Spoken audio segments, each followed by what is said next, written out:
Tips daftar beasiswa bagi kamu yang kurang jago bahasa Inggris. Pernah tidak kamu bermimpi kuliah di luar negeri, tapi terhalang dengan kalimat, "Tapi aku tidak terlalu bisa bahasa Inggris"? Oke, dari kalimat "aku tidak terlalu bisa bahasa Inggris", itu artinya kamu menganggap diri kamu masih ada harapan untuk belajar dan berkembang.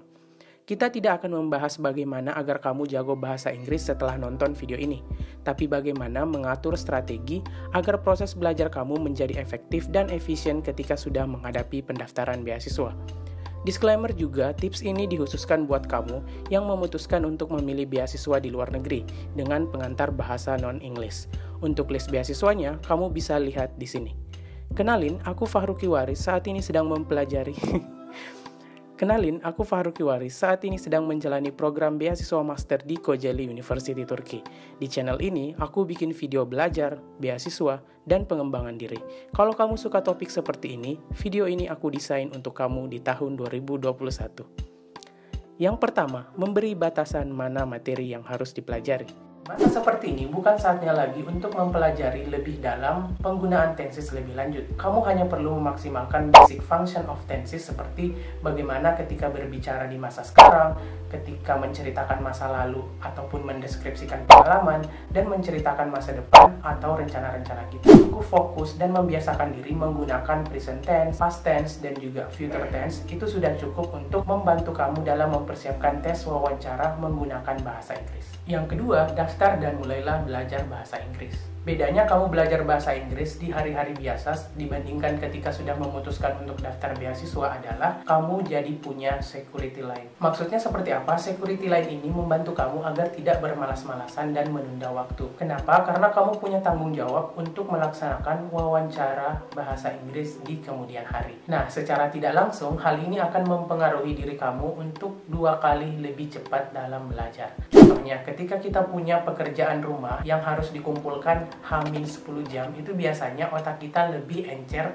dalam menyelesaikan tugas-tugas tersebut, atau sering kita sebut dengan sistem kebut semalam. Kenapa? Karena di situasi atau kondisi terdesak seperti ini, di bagian otak kita ada 2 bagian. Yang pertama, pikiran untuk melakukan pekerjaan, dan yang kedua, pikiran untuk tidak melakukan pekerjaan tersebut atau menunda.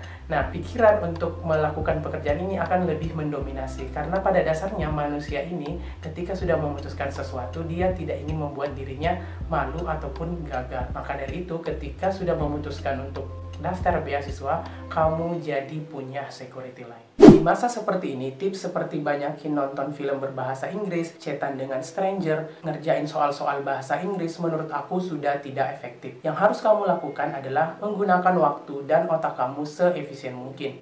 Ingat, tujuan kamu di sini adalah memberikan performance terbaik pada saat wawancara. Beda halnya ketika kamu niatnya belajar bahasa Inggris untuk sehari-hari, maka tips-tips yang aku sebutkan tadi itu worth it. Pada saat wawancara, kamu akan lebih banyak berkomunikasi terkait dengan bidang yang kamu pilih, rencana penelitian, latar belakang pendidikan kamu, rencana studi, yang dimana vocabulary atau kosakata, diksi atau pemilihan kata, bahkan sampai kalimat-kalimat yang akan kamu ucapkan itu lebih banyak bisa kamu temukan di artikel ilmiah. Nah, itulah tadi 3 tips yang bisa kamu lakukan pada saat berada di masa-masa genting pendaftaran beasiswa, tapi kamu menganggap diri kamu tidak terlalu bisa berbahasa Inggris. Seperti yang aku bilang tadi, kata terlalu ini masih ada harapan untuk belajar dan juga mengembangkan skill bahasa Inggris kalian dengan cara menggunakan strategi yang tepat dan cepat. Sekian dulu video hari ini. Jika ada yang ingin ditanyakan, silahkan tulis di kolom komentar. Dan jangan lupa cek kolom deskripsi.